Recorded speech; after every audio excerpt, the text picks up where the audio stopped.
ઘણા સમય પહેલાની વાત છે। એક ટેકરીની બાજુમાં એક જૂનો મઠ હતો, જ્યાં બધે શાંતિ અને તપસ્યાનું વાતાવરણ ફેલાયેલું હતું। ત્યાંના સાધુઓ આખો દિવસ ધ્યાનમાં બેઠા રહેતા। આ મઠમાં અચ્યુત નામનો એક જુવાન સાધુ પણ રહેતો હતો। તે લગભગ 20 વર્ષનો હતો અને એની આંખોમાં કંઈક જાણવાની ચમક હતી। અચ્યુતનું મન ઘણીવાર બેચેન રહેતું। તે શાંતિ અને છુટકારાની શોધમાં મઠમાં આવ્યો હતો, પણ અંદરથી તે શાંત નહોતો। જ્યારે પણ તે ધ્યાન કરવાનો પ્રયત્ન કરતો, ત્યારે એનું મન ભૂતકાળની કડવી યાદોમાં ફસાઈ જતું। અચ્યુત એક નાના ગામમાં જન્મ્યો હતો। તેના મા બાપ બાળપણમાં જ ગુજરી ગયા હતા। ગામના લોકોએ તેની સંભાળ રાખી, પણ તેને ક્યારેય પ્રેમ અને લાગણી મળી નહીં। ક્યારેક તેને લાગતું કે તે બધા ઉપર બોજ છે। ધીમે ધીમે તે લોકોથી દૂર થવા લાગ્યો। એક દિવસ ગામમાં એક સાધુ આવ્યા। સાધુએ ગામમાં સત્સંગ કર્યો અને જીવનના રહસ્યોની વાત કરી। અચ્યુતને સાધુની વાતોમાં શાંતિનો અનુભવ થયો। તેણે નક્કી કર્યું કે તે પણ સાધુ બનશે અને શાંતિ શોધશે। આમ અચ્યુતે મઠનો રસ્તો પકડ્યો। મઠમાં આવ્યા પછી પણ અચ્યુતને શાંતિ ન મળી। ગુરુજીએ તેને ધ્યાન અને સાધના શીખવી દીધા, પણ અચ્યુતનું મન હંમેશા જૂની વાતોમાં જ ફસાયેલું રહેતું। એક દિવસ ગુરુજીએ તેને ધ્યાનમાં નિષ્ફળ જતો જોઈને કારણ પૂછ્યું। અચ્યુતે ધીમેથી કહ્યું કે ગુરુજી, મારા મનને ક્યારેય શાંતિ મળતી નથી। ભૂતકાળની યાદો મને હંમેશા ઘેરી વળે છે। હું મારા દુઃખમાંથી બહાર આવી શકતો નથી। ગુરુજીએ ગંભીરતાથી કહ્યું કે બેટા, જ્યાં સુધી મનનો ભાર હળવો ન થાય, ત્યાં સુધી શાંતિ શક્ય નથી। તારે પોતાને ઓળખવો પડશે। ગુરુએ અચ્યુતને મઠની ટેકરી ઉપર રહેતા એક વૃદ્ધ સાધુને મળવાની સલાહ આપી। તે ખૂબ જ જ્ઞાની અને અનુભવી હતા। ગુરુજીએ કહ્યું કે તને તારા પ્રશ્નોના જવાબ ચોક્કસ આપશે। બીજા દિવસે સવારે અચ્યુત મઠની ટેકરી તરફ ગયો। રસ્તો અઘરો અને પથરાળ હતો। અચ્યુતના મનમાં પણ થોડો ખચવાટ હતો, પણ તે ગુરુજીની સલાહ મુજબ આગળ વધતો રહ્યો। ઘણા કલાકો ચાલ્યા પછી અચ્યુત એ નાની ઝૂંપડી પાસે પહોંચ્યો, જ્યાં વૃદ્ધ સાધુ રહેતા હતા। ઝૂંપડીની બહાર એક મોટું ઝાડ હતું, જેના સાયડામાં વૃદ્ધ સાધુ ધ્યાન કરી રહ્યા હતા। અચ્યુતે ધીમેથી નમન કર્યું। સાધુએ આંખો ખોલી અને હસતા હસતા કહ્યું, શું વાત છે બેટા? તું શા માટે ચિંતિત છે? અચ્યુતે ધીમે ધીમે પોતાની બધી સમસ્યાઓ કહી દીધી। તેણે કહ્યું કે હું મઠમાં ધ્યાન કરવાનો ખૂબ જ પ્રયાસ કરું છું, પણ મારું મન જૂના દુઃખોમાં ફસાયેલું રહે છે। મને શાંતિ જોઈએ છે, પણ મને ખબર નથી કે કેવી રીતે મેળવવી।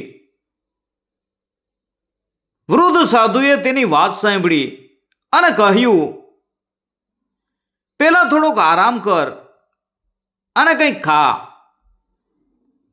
અચ્યુતે આશ્ચર્યથી પૂછ્યું કે ગુરુજી, હું શાંતિ શોધી રહ્યો છું, ખાવાનું કેમ ચાલે? સાધુ હસીને બોલ્યા કે બેટા, શાંતિનો માર્ગ ક્યારેક ભૂખ સંતોષવાથી પણ પસાર થાય છે. ચાલો પેલા થોડું ખાઈ લઈએ.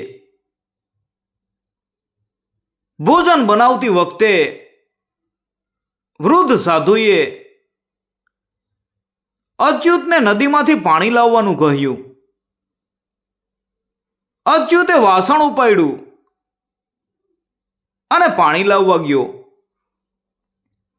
પાછા ફરતી વખતે તેણે જોયું કે સાધુએ ઝૂંપડીની સામે એક મોટો પથ્થર મૂક્યો હતો. સાધુએ કહ્યું કે આ પથ્થર ઉપાડ અને તેને ટેકરીના તળિયે લઈ જા. અચ્યુતે આશ્ચર્યથી પૂછ્યું કે ગુરુજી, પથ્થર આટલો ભારે કેમ છે? વૃદ્ધ સાધુએ હસીને કહ્યું કે તમારા જવાબો આમાં જ છુપાયેલા છે. અચ્યુતે પથ્થર ઉપાડ્યો અને ટેકરી નીચે ઉતરવા લાગ્યો. શરૂઆતમાં તેને કંઈ વાંધો ન આવ્યો, પણ ધીમે ધીમે પથ્થરનું વજન અસહ્ય બનવા લાગ્યું. તેના શ્વાસ ઝડપી બન્યા. શરીર પરસેવાથી રેબઝેબ થઈ ગયું. રસ્તામાં તેણે વિચાર્યું કે ગુરુજી મને આ મુશ્કેલી કેમ આપે છે? પણ તેણે હિંમત ન હારી. દરેક પગલા સાથે ભાર વધતો ગયો. અચાનક એને યાદ આવ્યું કે ગુરુજીએ તેને પથ્થર તળિયે લઈ જવાનું કીધું હતું, પણ એવું નહોતું કીધું કે એને ઉપાડીને જ લઈ જવો પડશે. તે અટક્યો અને પથ્થર જમીન ઉપર મૂક્યો. થોડીક વાર આરામ કર્યો અને પછી પથ્થરને ખેંચવાનો પ્રયાસ કર્યો. તેણે તેને થોડાક દૂર સુધી ખેંચી લીધો. પછી તે બેઠો અને વિચારવા લાગ્યો, શું હું બરાબર કરી રહ્યો છું? અચ્યુતે પથ્થર છોડી દીધો અને બેઠો કે તરત જ એને હળવાશનો અનુભવ થયો. એના મનમાં એક વિચાર આવ્યો કે કદાચ ગુરુજી તેને આ જ સમજાવવા માંગતા હતા કે બોજ વહન કરવાનો કોઈ નિયમ નથી. અચ્યુતે પથ્થર ત્યાં છોડી દીધો અને નીચે તરફ ખસી ગયો. વૃદ્ધ સાધુ ત્યાં પહોંચી ગયા હતા. તેણે હસીને પૂછ્યું, પથ્થર ક્યાં છે? અચ્યુતે જવાબ આપ્યો કે ગુરુજી મેં એને છોડી દીધો. વૃદ્ધ સાધુએ કહ્યું કે આ જ જીવનનું સત્ય છે. આપણે આપણા ભૂતકાળને વહન કરતા રહીએ છીએ, જ્યારે એને છોડી દેવાનો વિકલ્પ પણ છે. અચ્યુતના મનમાં એક વિચિત્ર ઉથલપાથલ ચાલી રહી હતી. પથ્થર છોડ્યા પછી તેને મનમાં હળવાશનો અનુભવ થયો. પણ શું આ જ હળવાશની તેને ખરેખર આખી જિંદગી જરૂર હતી? શું ભૂતકાળને છોડી દેવું એટલું સરળ હતું? વૃદ્ધ સાધુ એની મૂંઝવણ સમજી ગયા. તેમણે શાંત અવાજે કહ્યું કે બેટા, તું તું પથ્થર તો છોડી ગયો, પણ શું તારા મન ઉપરનો ભાર હળવો થયો? અચ્યુતે માથું નમાવ્યું અને કહ્યું કે ગુરુજી, પથ્થર તો મુકાઈ ગયો છે, પણ મન ઉપરનો ભાર હજુ પણ એનો એ જ છે. વૃદ્ધ સાધુ હૈસા અને કહ્યું કે ચાલ આપણે આ ટેકરી ઉપર જઈએ, આપણે ત્યાં બેસીને વાત કરશું.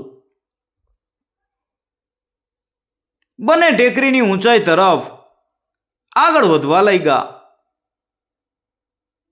રસ્તામાં ઝાડનો છાંયો અને પક્ષીઓનું મધુર સંગીત વાતાવરણને શાંત બનાવી રહ્યું હતું. વૃદ્ધ સાધુએ કહ્યું કે બેટા અચ્યુત, મને એ કે પથ્થર ઉપાડતી વખતે તને સૌથી વધુ દુખાવો ક્યારે થયો? અચ્યુતે થોડી વાર વિચાર્યું અને કહ્યું કે ગુરુજી, જ્યારે હું એને સતત ઉપાડતો રહ્યો ત્યારે મારું શરીર અને મન બંને થાકી ગયા, પણ મેં એ છોડતાની સાથે જ શરીર અને મન બંને શાંત થઈ ગયા. વૃદ્ધ સાધુએ કહ્યું કે આ જ જીવનનું સત્ય છે. ભૂતકાળના દુઃખ અને પસ્તાવો જ્યાં સુધી આપણે એને મનમાં રાખીએ છીએ ત્યાં સુધી ભારે લાગે છે,